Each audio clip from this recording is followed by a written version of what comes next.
Hello everyone, welcome to my channel. I am Neha and आज हम करेंगे हमारा टॉपिक डीमोनेटाइजेशन। उसका एम क्या था उसको लाने का, उसके फीचर्स क्या हैं एंड उनके इम्पैक्ट्स क्या हुए थे। सो चैप्टर 3 बिजनेस एनवायरनमेंट, इसमें ये न्यू टॉपिक आपका ऐड हुआ है जो कि आज हम करने वाले हैं। तो स्टार्ट करते हैं। डीमोनेटाइजेशन नाम सबने सुना होगा, मीनिंग देखते हैं इसका। इसमें है new currency replaces old currency. Demonetisation में क्या होता है, आपकी कोई भी ओल्ड करेंसी है, ओल्ड करेंसी से मतलब है आपके पास कोई पुराना नोट है वो हट जाता है, उसकी वैल्यू बिल्कुल खत्म हो जाती है। उसकी जगह गवर्नमेंट क्या करती है, नए नोट इश्यू कर देती है। ठीक है, demonetized notes are not valid as legal currency.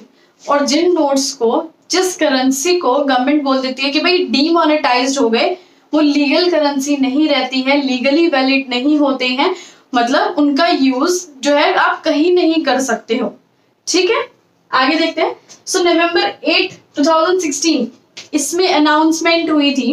PM Modi ji ने अनाउंसमेंट करी थी नवंबर 8 को, लेकिन ये चीज जो है इफेक्ट में कब आई थी, नेक्स्ट डे से, यानी नवंबर 9 से। सो उन्होंने क्या अनाउंसमेंट की थी वो देखते हैं। Government demonetized ₹500 and 1000 notes. Government ने क्या किया, 500 और 1000 के नोट्स को डीमोनेटाइज कर दिया। ठीक है, बोला कि भाई अब ये 500 और 1000 के नोट जिनके पास भी हैं, ठीक है तो अच्छी बात है, लेकिन उनकी कोई भी वैल्यू नहीं है, ये कागज के बराबर है बिल्कुल। ठीक है, इनका यूज आप कहीं भी नहीं कर सकते हो। This money can't be used for exchange of goods and services. अब ये जो पैसा था 500 और 1000 रुपए बिल्कुल किसी काम नहीं आ सकता था। आप कोई गुड्स, कोई सर्विसेज, कुछ नहीं इससे खरीद सकते थे। आपको शॉपिंग पे जाना है, चाहे आपको कहीं घूमने जाना है, और आप ये नोट किसी को देंगे तो कोई एक्सेप्ट नहीं करेगा। एक्सेप्ट टू पे utility bills, for example hospital bill. अगर आपको जैसे कि हॉस्पिटल वगैरह में चलो कोई इमरजेंसी आ गई है, उसका कोई बिल देना है, तो यहाँ पे वो एक्सेप्ट हो जाएंगे पैसे, अदरवाइज और कहीं पे एक्सेप्ट नहीं होंगे। लेकिन अभी ये सोचने वाली बात है कि भाई सबके पास 500,000 के नोट थे उस वक्त, आपके पास भी थे, आपकी फैमिली के पास भी थे, मेरे पास भी थे, सबके पास थे।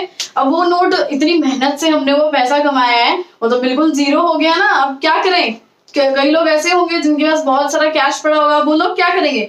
सो उसके लिए भी एक गवर्नमेंट के पास सोल्यूशन था।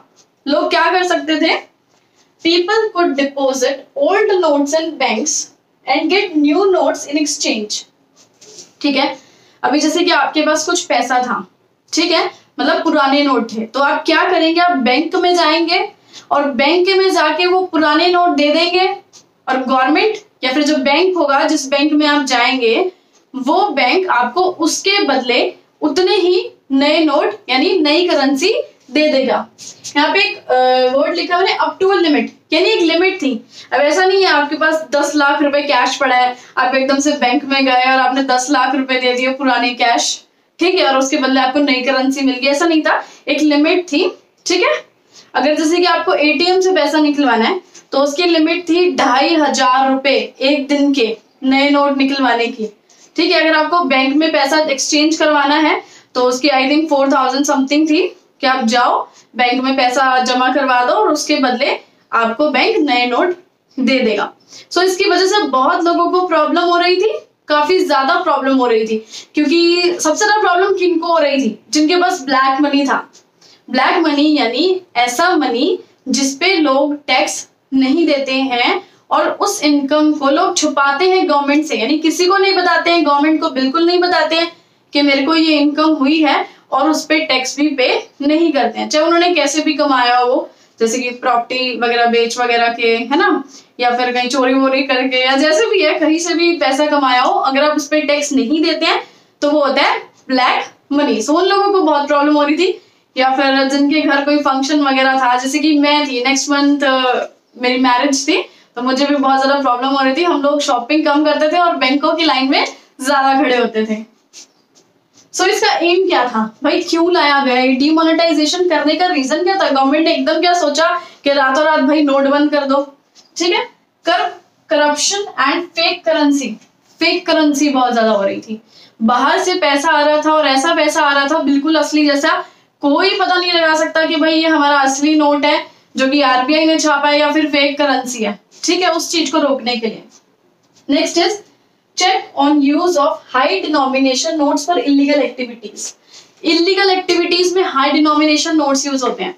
अब जैसे आपने देखा हो कि टीवी में ही देखा हो, चलो कोई इलीगल एक्टिविटी, हाँ इस बंदे को ऐसे मैं तुम्हें पैसे दे रहा हूँ, मारना है या फिर मर्डर करना है, जो भी है, तो ऐसे तुम्हारी वो 10-10 की गड्डियां दे देगा, है ना, या 20-20 के छोटे छोटे ऐसे नोट्स दे देगा, या सिक्कों में पैसे देगा, कॉइन्स में देगा, ऐसा तो नहीं करता ना, वो बड़े बड़े नोट्स में पैसा देता है, इसकी 500 में, 1000 में, 2000 में ऐसे देगा, है ना। सो इसलिए गवर्नमेंट चाहती थी कि जो इलीगल एक्टिविटीज होती है इन पे थोड़ा सा रोक लग जाए, है ना। एक्यूमुलेशन ऑफ ब्लैक मनी, जो कि मैंने आपको अभी भी बताया था, लोगों के पास ब्लैक मनी बहुत सारा था।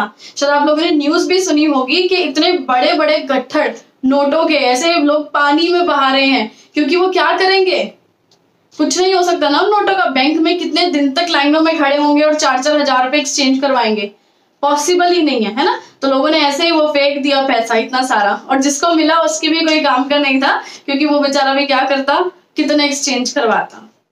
सो स्टार्ट करते हैं हम डिमोनेटाइजेशन के फीचर्स से। तो फर्स्ट फीचर क्या है इसका, टैक्स एडमिनिस्ट्रेशन मेजर। डिमोनेटाइजेशन को कैसे देखा गया था, किस नजरिए से देखा गया था कि हम इस टैक्स का जो सिस्टम है इसको और अच्छे से एडमिनिस्टर कर पाएंगे। कैसे, देखो, people had to exchange their cash या old notes with new notes with banks। अगर किसी को भी अपने पास कैश पड़ा है या ओल्ड नोट्स पड़े हैं, उनके लिए क्या करना है, बैंक में जाना है और बैंक में जाके वो सबमिट कराने हैं। देन उसके बदले बैंक जो है आपको नए नोट देगी, यानी बैंक को अपना पैसा आपको दिखाना पड़ेगा कि हाँ भाई मेरे पास इतना कैश है ना। So people who had black income had to declare their unaccounted wealth. अब बात आई उन लोगों की जिनके पास ब्लैक मनी है या ब्लैक इनकम है, यानी ऐसी इनकम जिन पर उन्होंने टैक्स नहीं दिया है, गवर्नमेंट को नहीं बताया है कि भाई हमारे पास इतनी इनकम है या हम इतना अर्न करते हैं। अब वो लोग क्या करें, उन लोगों के पास भी गवर्नमेंट के पास एक सोल्यूशन था। गवर्नमेंट बहुत अच्छी, इतनी बुरी नहीं है। सो गवर्नमेंट ने क्या किया, पहले तो लोग जाके बताएंगे कि ये हमारी ये वेल्थ है, इतना पैसा है हमारे पास, जो कि हमने आपको पहले नहीं बताया था, अब बता रहे हैं क्योंकि अब हम फंस चुके हैं। They have to pay taxes and at penalty rates, यानी गवर्नमेंट को जो है, गवर्नमेंट उस पैसे को एक्सचेंज कर लेगी, लेकिन उसके बदले उनको जो है पेनल्टी देनी पड़ेगी, बहुत ज्यादा अमाउंट में फाइन देना पड़ेगा, तब जाके जो है गवर्नमेंट उनके ब्लैक मनी को चेंज करेगी, एक्सचेंज करेगी न्यू नोट्स के बदले में। ठीक है, सेकेंड पॉइंट देखते हैं, स्टॉपिंग टैक्स इवेजन। अब इधर इवेजन का क्या मतलब है, इवेजन वर्ड का मतलब है छुपाना, ठीक है, जो अपनी इनकम को छुपाते हैं ताकि उनको टैक्स ना देना पड़े। ठीक है, तो ये चीज जो थी गवर्नमेंट रोकना चाहती थी। Change in government attitude as tax evasion will no longer be accepted और टॉलरेटेड। गवर्नमेंट का एटीट्यूड बिल्कुल चेंज हो चुका था। गवर्नमेंट सिर्फ यही चाहती थी कि वो डिमोनेटाइजेशन कर दे, जिनके पास भी पैसा है, ब्लैक मनी है, वो सामने निकल कर आए। ठीक है, और लोग जो टैक्स की चोरी कर रहे हैं, इतने साल से बोल रहे हैं हम तो कुछ नहीं कमाते, हम तो कुछ नहीं कमाते, बाद में पता लगा कि लोग बहुत बहुत कमाते हैं, लेकिन गवर्नमेंट को नहीं बताया जाता है अपना अर्निंग्स। ठीक है, इन फॉर्म ऑफ कैश उस पैसे को घर में रखा जाता है, ठीक है, जिससे कि वो लोग टैक्स ना दें और टैक्स को छुपा लें। थर्ड पॉइंट देखते हैं, demonetisation led to channelise savings into formal financial system. ये लाइन थोड़ी अटपटी सी है ना। इसका क्या मतलब है, डीमोनेटाइजेशन की वजह से क्या हुआ, जो हमारी सेविंग्स थी, पहले हम अपनी सेविंग्स में क्या करते थे, जैसे कि पैसा आया बहुत सारा, वुमेन्स मोस्टली क्या गोल्ड में इन्वेस्ट कर दिया, वुमेन्स है तो उनको तो एक ही चीज आती है, और मेंस वगैरह क्या करते थे, प्रॉपर्टी में इन्वेस्ट कर दिए, है ना। तो पैसा ऐसे कहीं ना कहीं घूमता रहता था, ठीक है, और वो पैसा जो है वो गवर्नमेंट के पास नहीं जाता था, या बैंक में सेविंग्स अकाउंट में या एफडीज के रूप में कहीं पे भी बैंक को तो कुछ पता ही नहीं लगता था।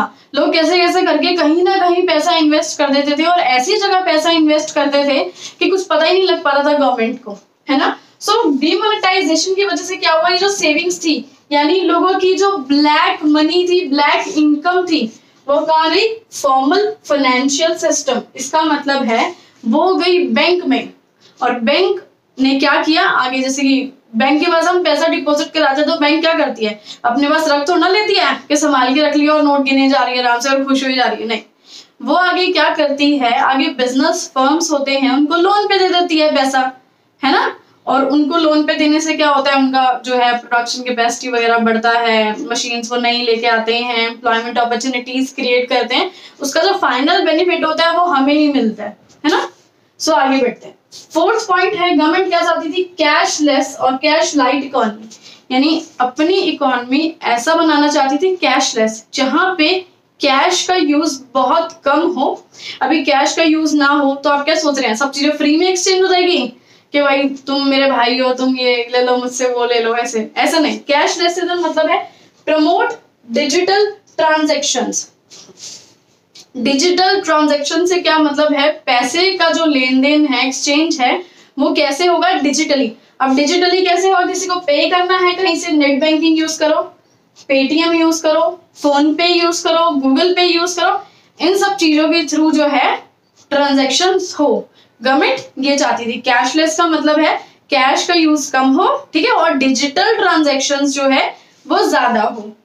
इट इम्प्रूव टैक्स कंप्लायंस, इससे हम और ज्यादा टैक्स पे नजर रख सकते हैं, ठीक है, इनकम पे नजर रख सकते हैं। कैसे, मेरे पास कुछ पैसा है, ठीक है, कितना भी है, 1-2 लाख समझ लो, मैंने किसी थर्ड पर्सन को या सेकंड पर्सन को डिस्ट्रीब्यूट कर दिया, भाई तुम भी ले लो, तुम भी ले लो, तुम भी ले लो, तुमने मेरी हेल्प करी है, उसके बदले ये पैसा है। ऐसा ही उन्होंने किसी से कुछ काम करवाया, आगे उन्होंने पैसा दे दिया, है ना। तो गवर्नमेंट को नहीं पता लग पा रहा है कि ये पैसा मेरे से सेकंड पर्सन के पास गया, सेकंड पर्सन से थर्ड पर्सन के पास गया, किसी को नहीं पता लग पा रहा है। लेकिन अगर यही चीज डिजिटली हो रहा है, मैंने नेट बैंकिंग के थ्रू, मैं ए हूं तो मैंने बी को, अपनी किसी फ्रेंड को पैसा दिया, उसने नेट बैंकिंग या पेटीएम के थ्रू किसी और को पैसा दिया, तो अब ये पैसा गवर्नमेंट की नजर में आ रहा है ना। तो इससे जो है हम लोगों की ट्रांजैक्शंस पर ध्यान रखा जा सकता है। यहाँ पे एक बात हो रही है, डिजिटल ट्रांजैक्शन से रिलेटेड आर्ग्यूमेंट क्या, वो क्या आर्ग्यूमेंट है, गवर्नमेंट तो चाहती थी कि भाई डिजिटल ट्रांजैक्शंस हो, लेकिन उसके मतलब होते हैं ना, मतलब ऐसे बोलते हैं ना कि हमेशा हर चीज का पॉजिटिव साइड भी होता है और नेगेटिव साइड भी होता है। तो पॉजिटिव साइड तो आपका ये आप देख ही रहे हैं, है ना। नेगेटिव है, it requires cell phones for customers. अभी देखो डिजिटल ट्रांजैक्शंस की बात चल रही है, ठीक है, मुझे जो है सामने किसी को पैसा देना है, अब उसके लिए मेरे पास क्या होना चाहिए, फोन होना चाहिए, तभी तो मैं किसी सामने वाले को पैसा दूंगी। अगर मेरे पास फोन नहीं है तो मैं कैसे उसको डिजिटली पैसा दूंगी, है ना। And POS machines for businessman, businessman के पास या कोई शॉपकीपर्स के पास जो है पीओएस मशीन होती है ना, एक छोटी सी मशीन जिसमें हम अपना डेबिट कार्ड या क्रेडिट कार्ड स्वाइप करते हैं, फिर वो पिन डालते हैं ना, अपने आप पेमेंट हो जाती है, तो वो मशीन्स होनी चाहिए। अभी हर कोई तो ऐसे बिजनेसमैन, छोटे छोटे दुकानदार अफोर्ड तो कर नहीं सकते हैं, बच्चे तो 10-10 रुपए की चीज लेने आते हैं, 5-5 रुपए की चीज लेने आते हैं, उसके लिए कैसे छोटे छोटे ट्रांजेक्शन करी जाए, है ना। रिक्वायर इंटरनेट कनेक्टिविटी, चलो सेल फोन आ गया मेरे पास, लेकिन उसमें इंटरनेट ही नहीं है, चाहे मेरे बैंक में लाखों रुपए पड़े हो, मुझे सामने वाले को गोलगप्पा मैंने उससे खाया 10 रुपए का, मुझे उससे 10 रुपया देना हो और मेरे पास इंटरनेट ना हो, तो उसका कोई फायदा नहीं। डिजिटल ट्रांजैक्शन आपकी हो ही नहीं सकती, क्योंकि फोन के साथ साथ एक प्रॉब्लम और है, मेरे पास भी इंटरनेट होना चाहिए और सामने वाले के पास भी इंटरनेट होना चाहिए, तभी तो वो अपना ऐप डाउनलोड करेगा पेटीएम वगैरह का, है ना। सो ये दो आपके 3 आर्ग्यूमेंट्स थे जो डिजिटल ट्रांजैक्शंस के अगेंस्ट थे। सो इसी वीडियो को आगे कंटिन्यू करते हैं और पढ़ते हैं इम्पैक्ट्स ऑफ डीमोनेटाइजेशन, यानी डीमोनेटाइजेशन के किस किस चीज पर क्या क्या इफेक्ट पड़ा था वो अब देखते हैं। सबसे पहले अगर मनी की बात की जाए तो क्या हुआ था, डिक्लाइन इन कैश ट्रांजैक्शंस, यानी हम अब जो भी चीज खरीदते थे, ठीक है, डीमोनेटाइजेशन के जस्ट बाद क्या हुआ था कि जो भी चीज खरीदते थे उसके बदले पैसा नहीं देते थे। क्यों? क्योंकि हमारे पास इतना कैश था ही नहीं, मतलब न्यू करेंसी नहीं था, उसके बदले फिर हम क्या करते थे, डिजिटली पे करते थे, मतलब जो भी है पेटीएम के थ्रू या एटीएम डेबिट कार्ड के थ्रू या जैसे भी है, ठीक है। तो कैश ट्रांजैक्शंस थोड़ी कम हो गई थी। बैंक डिपॉजिट्स इंक्रीज, बैंक में जो डिपॉजिट कराया जा रहा था पैसा वो बढ़ गया था। कैसे? क्योंकि अब लोगों के पास जो भी पैसा था, कैश था, उनका क्या करते, वो तो पैसा वेस्ट हो चुका था जो ओल्ड करेंसी थी, तो लोगों ने क्या किया, अपना ओल्ड करेंसी जो है वो बैंक में डिपॉजिट कराना शुरू कर दिया, इस डर के मारे कि ये नोट्स की वैल्यू तो खत्म हो गई, अब हमें तो न्यू नोट्स चाहिए। इवन जो वुमेन्स हैं, सबको पता है कि वुमेन्स को पैसा छुपा के रखने की आदत होती है। वो भी अपने नोट्स निकाल के ला रही थी कि मेरे पास भी पैसे हैं, मेरे भी नोट चेंज करवा दो, वरना ये यूजलेस हो जाएंगे, वेस्ट हो जाएंगे। आगे बढ़ते हैं। प्राइवेट वेल्थ की बात करी जाए, यानी जैसे कि मेरी, आपकी, हम सबकी वेल्थ की बात करी जाए, इंडिविजुअल्स की बात की जाए, तो उनकी वेल्थ पे क्या इफेक्ट पड़ा था? डिक्लाइन, यानी कम हो गई थी। कैसे कम हुई थी? Because some demonetized notes were not return. क्योंकि हम लोगों ने, जैसे कि हम लोग जो नॉर्मल लोग हैं, अपना मिडिल क्लास फैमिली वाले लोग हैं, इन्होंने तो क्या किया, अपना पैसा एक्सचेंज करा लिया, क्योंकि इनके पास तो लिमिटेड पैसा होता है। लेकिन जिन लोगों के पास बहुत ज्यादा पैसा था, है ना, ब्लैक इनकम ज्यादा था, उन लोगों ने एक्सचेंज सारा पैसा नहीं कराया। क्योंकि अगर वो सारा पैसा ऐसे करोड़ों रुपए बैंक में लेके जाते हैं तो बैंक उनकी गर्दन पकड़ लेती, बोलती इतना पैसा कहाँ से आया, है ना। तो इसलिए जो है प्राइवेट वेल्थ कम हो गई थी, क्योंकि अब जो उन्होंने नोट्स चेंज नहीं करवाए थे वो नोट्स तो यूजलेस हो गए थे और बेकार हो गए थे। पब्लिक सेक्टर वेल्थ की बात की जाए, अगर गवर्नमेंट के पैसे की बात की जाए, तो नो इफेक्ट। क्यों? क्योंकि गवर्नमेंट के पास जो है ब्लैक मनी होता ही नहीं है, ब्लैक इनकम होती ही नहीं है, क्योंकि गवर्नमेंट के पास जो भी होता है वो सब कुछ व्हाइट मनी में होता है ना। वो सारी जो है जितना भी उनका ट्रांजेक्शन होता है वो सब कुछ फेयर तरीके से होता है। यहाँ पे हम गवर्नमेंट की बात कर रहे हैं, गवर्नमेंट एम्प्लॉयज की या पॉलिटिशियंस की बात नहीं कर रहे हैं, क्योंकि वो चीज अलग है। एक गवर्नमेंट एम्प्लॉय अलग है और गवर्नमेंट अलग चीज है। बात आती है डिजिटलाइजेशन की। अभी डिजिटलाइजेशन की बात आती है तो digital transactions increased, digital transactions बढ़ गई थी। क्यों? क्योंकि लोगों के पास इतना कैश नहीं था, है ना, इसलिए उनको पेमेंट डिजिटली करनी पड़ रही थी। बात करते हैं रियल इस्टेट की, यानी प्रॉपर्टी की अगर बात की जाए तो उनके प्राइसेस फॉल हो गए थे। क्यों? अब जैसे कि मेरे पास ब्लैक मनी है, बहुत सारी ब्लैक इनकम है, 1-2 करोड़ रुपए हैं, तो मैं उनको गवर्नमेंट को नहीं दिखाना चाह रही हूँ, डर के मारे कि मुझे टैक्स पे करना पड़ेगा, या गवर्नमेंट मुझसे पूछेगी भाई इतना सारा पैसा तुम कहाँ से लाई, तुमने कोई इलीगल काम तो नहीं किया। तो मैं क्या करूंगी, प्रॉपर्टी में इन्वेस्ट कर दूंगी। लोग ऐसे ही कर रहे थे, उनके पास जितना भी इलीगल तरीके से या कहीं से पैसा आ रहा था उसे प्रॉपर्टी में इन्वेस्ट कर रहे थे, तो प्राइसेस फॉल हो गए। क्यों प्राइसेस फॉल हुए? क्योंकि उनके पास जो पैसा था अब वो बिल्कुल यूज का ही था, वो पैसा तो वेस्ट हो चुका था, क्योंकि वो डीमोनेटाइज हो चुका था, इसलिए प्राइसेस जो है फॉल हो गए थे। टैक्स कलेक्शन, अभी rise in income tax collection, government का जितना भी टैक्स कलेक्शन था वो बढ़ रहा था, गवर्नमेंट का इनकम बढ़ रहा था, क्योंकि टैक्स अब ज्यादा कलेक्ट हो रहा था। उसका रीजन क्या है टैक्स कलेक्ट होने का? इंक्रीज इन डिस्क्लोजर, यानी लोगों ने अपनी इनकम डिस्क्लोज करनी शुरू करी थी या दिखानी शुरू करी थी। जो पहले नहीं दिखाते थे कभी गवर्नमेंट को या बैंक को पैसा, वो भी जाकर बैंक में अपना पैसा डिपॉजिट करा रहे थे, क्योंकि वो सभी सोच रहे थे कि अगर हमने ये पैसा चेंज नहीं करवाया तो इनकी कीमत एक कागज के बराबर हो जाएगी। और साथ में जिनके पास बहुत ज्यादा अमाउंट में पैसा था उन पैसे को एक्सचेंज करके गवर्नमेंट फाइन भी ले रही थी। ठीक है, तो इस तरह से गवर्नमेंट की जो है रेवेन्यू या फिर उनका जो टैक्स कलेक्शन है वो काफी बढ़ गया था। Thanks for watching this video.